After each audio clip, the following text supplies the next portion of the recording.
The disruption did not announce itself with noise. It revealed itself through stillness. There was no warning, no visible conflict, no sudden confrontation that signaled something had changed. Instead, the shift existed quietly, embedded within the familiar landscape in a way that the mind did not immediately reject, but also could not fully accept. The road was blocked. At first, the image did not register as a problem.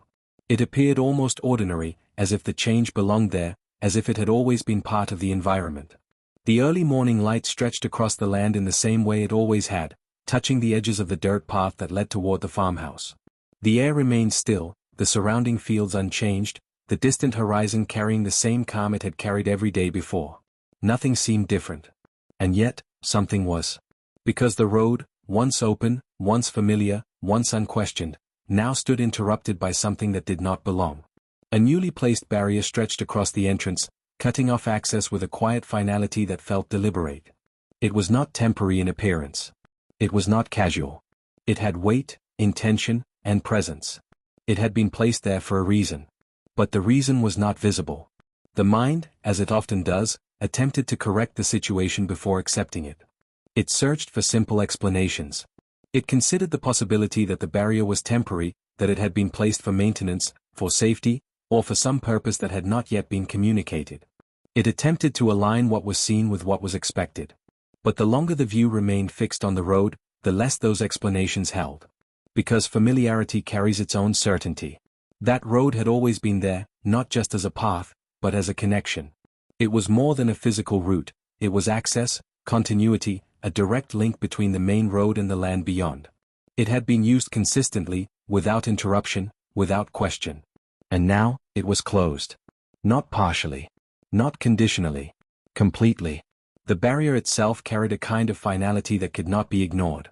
It was positioned with precision, not loosely placed but firmly installed, as though it had been intended to remain. There were no signs of temporary work. No indication of a short-term change.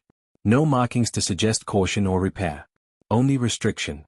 And that restriction carried weight. Because access, once removed, changes everything. The realization did not come all at once. It formed slowly, building beneath the surface of observation until it became impossible to dismiss. The road was no longer usable. The path that had once been taken without thought now required explanation. And that explanation did not exist. The absence of explanation created a different kind of tension. Not immediate panic, but a deepening awareness that something had been altered without permission, without notice, and without visible justification. The barrier was not just a physical object, it was a decision made by someone, somewhere, with the intention to control access. And that intention raised a question. Not about the road itself. But about authority. Who had decided that the road could be blocked? And under what justification? Those questions did not yet have answers, but they reshaped the situation immediately. Because the presence of the barrier was no longer just an inconvenience, it was an action. A deliberate interruption of something that had always existed without issue. And deliberate actions always have origins. The surroundings remained unchanged, but perception of them did not. The open land now felt segmented.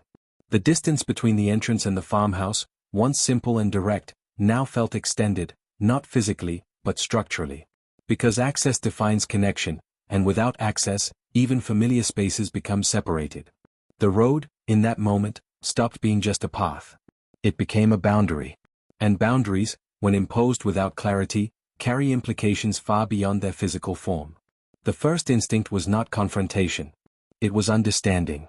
Because when something changes without explanation, the natural response is to search for reason before reacting.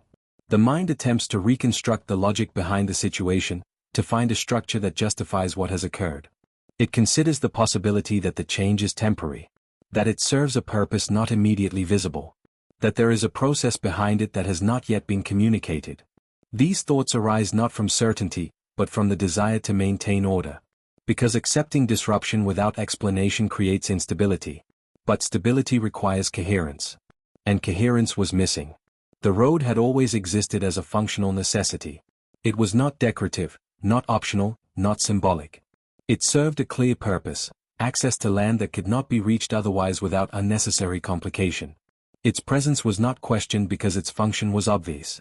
Which made its removal even more significant. Because removing something essential requires justification. And justification, when valid, is usually visible. But here, there was none. The absence of any notice, any signage, any formal indication of change suggested something else entirely. That the decision had not been communicated because it was not intended to be questioned immediately. That it existed within a framework of authority that assumed compliance rather than explanation. And that framework narrowed the possibilities. Because within this environment, there were only a few entities capable of making such a decision. Private individuals did not have the authority to block shared access points without consequence. Temporary workers would have marked the area. Official projects would have been announced. Which left one structured system. The HOA. The idea did not emerge as accusation. It emerged as logic. A narrowing of responsibility based on how control is distributed within the area.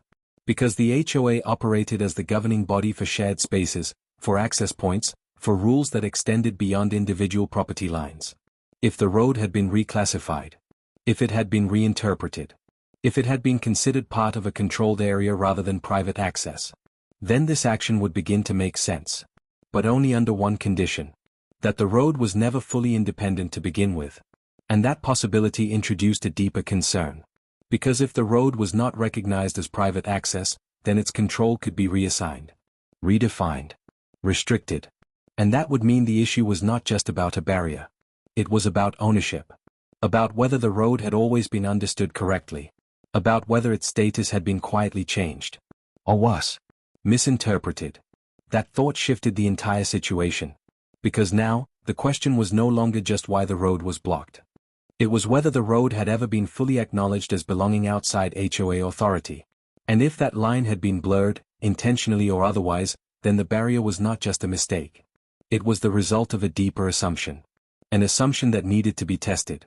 Because access is not something that can be taken without consequence. Not when it defines the connection between ownership and use. And in that moment, standing in front of a blocked road that had never been questioned before, one realization became clear. This was not temporary. This was not accidental. And this was not going to resolve itself without being understood completely. The barrier did not exist in isolation. That realization formed slowly, not as a sudden conclusion, but as a gradual shift in perspective. Because changes like this, deliberate, structured, and without explanation, rarely happen without a history behind them. They are not spontaneous. They are the result of decisions that build over time, often unnoticed until they reach a point where they can no longer remain hidden. And this felt like that point.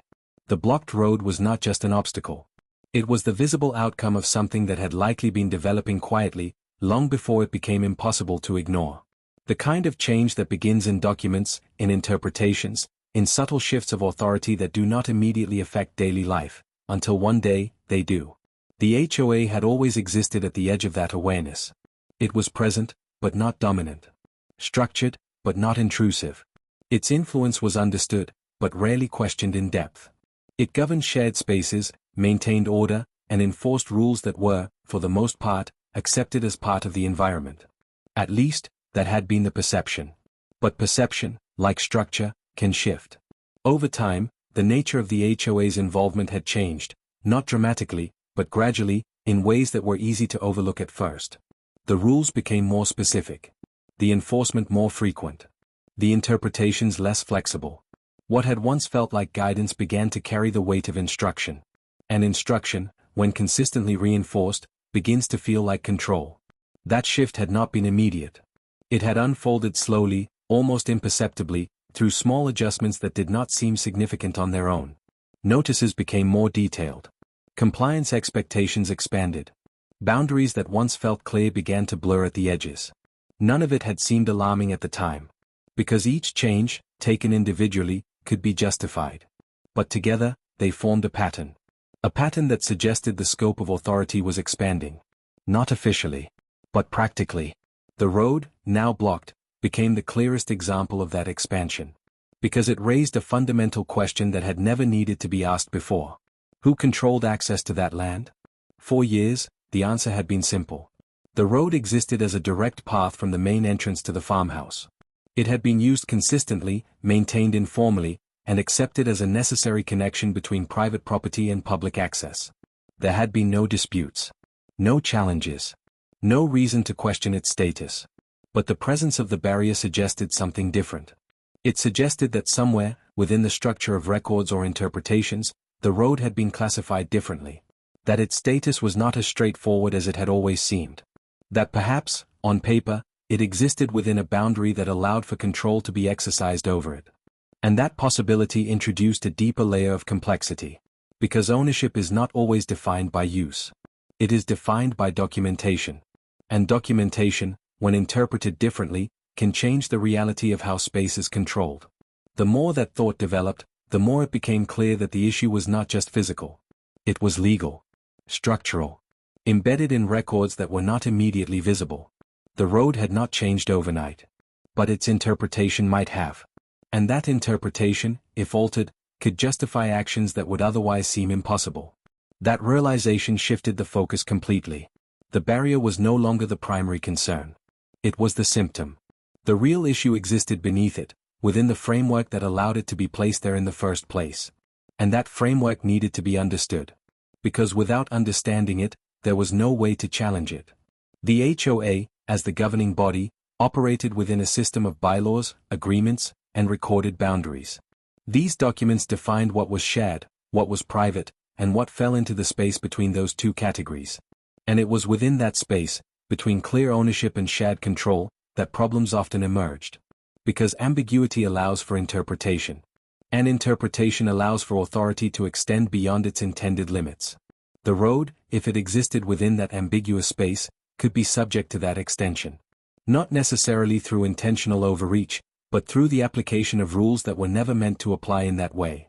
Or worse, through assumptions that had never been properly challenged. The more this possibility was considered, the more the situation began to feel less like a mistake and more like a consequence. A result of a system that had gradually expanded its influence without clear boundaries being reinforced. And that raised another question. When had this change begun? Because shifts like this do not happen suddenly. They evolve.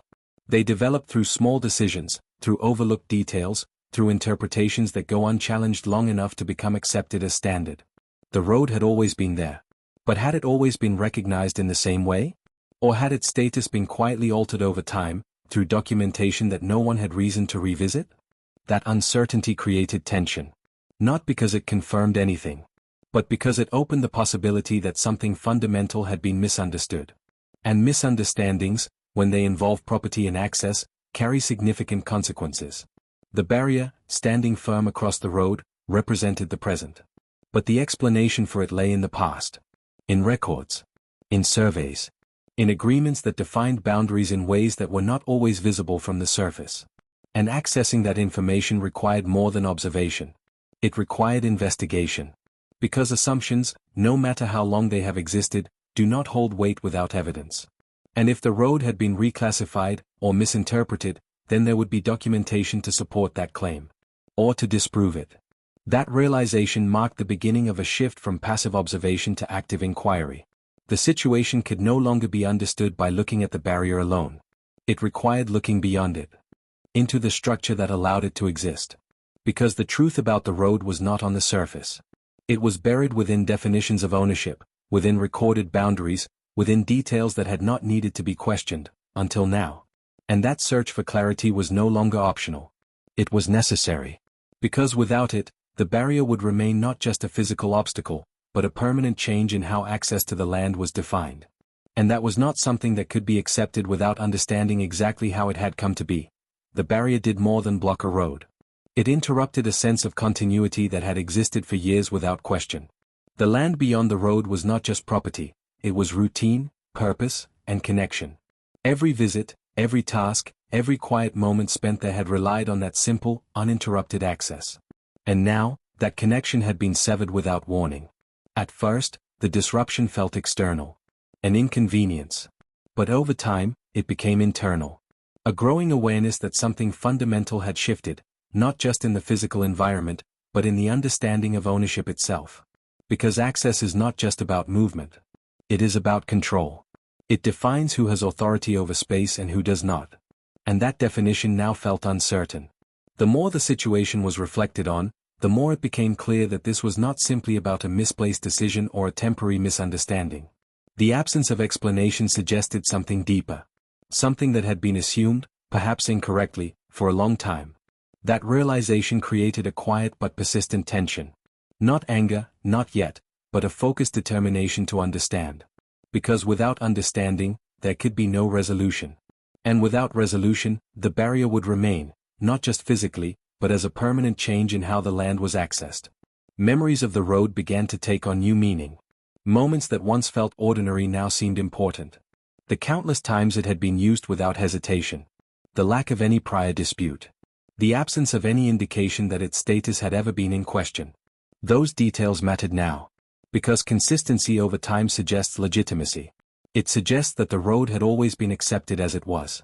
And if that acceptance had suddenly changed, then something must have shifted behind the scenes. That shift became the focus. Not just what had happened, but when it had begun. Because if the change could be traced, it could be understood. And if it could be understood, it could be challenged. The investigation did not remain private for long. Because access issues rarely affect only one person in isolation. As attention was given to the situation, others began to notice the same change.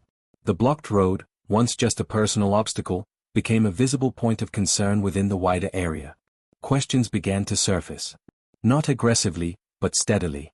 People started to consider how the road had always been used, how it connected different parts of the land, and whether its sudden closure aligned with any known rule or agreement. The lack of communication surrounding the barrier became a central issue. Because decisions that affect access are not supposed to happen quietly. They are supposed to be documented, explained, justified. And in the absence of those elements, the action began to lose its sense of legitimacy. The HOA, which had once operated without much scrutiny, now found itself under quiet observation. Not confrontation, but attention. And attention changes dynamics. Because systems that rely on routine function best when they are not questioned. But once questions begin, patterns start to emerge. And patterns create pressure. The road was no longer just a physical space, it had become a point of focus. A place where assumptions about authority and ownership were being examined more closely than before. The situation shifted from personal inconvenience to public uncertainty. And that shift made resolution more urgent. Because once a question becomes shared, it cannot be easily dismissed. The answers did not come immediately. They revealed themselves through detail. Records, surveys, and historical documents began to provide clarity that had not been visible before. What initially seemed like a simple access road turned out to have a more defined status than anyone had recently considered. The official survey became the turning point. It showed the boundaries clearly, lines that had been established long before the HOA had expanded its influence in the area. Lines that defined ownership in a way that did not align with the assumption behind the barrier. The road was not shared property. It had never been. It existed as a legally recognized access route tied directly to the farmhouse land. Its use was not based on permission, it was based on right. And that right had not changed. The barrier, therefore, was not just unnecessary. It was incorrect. That realization shifted everything. Because it meant the issue was not about interpretation. It was about misapplication. The HOA had acted under an assumption that did not match documented reality. Whether that assumption had been made through oversight or misunderstanding did not change the outcome. The action itself lacked proper foundation. And once that became clear, the structure supporting it began to weaken. Because systems rely on accuracy. And when accuracy is challenged with evidence, correction becomes unavoidable. The resolution came through clarity. Once the official boundaries were established and supported by documentation, the barrier could no longer be justified.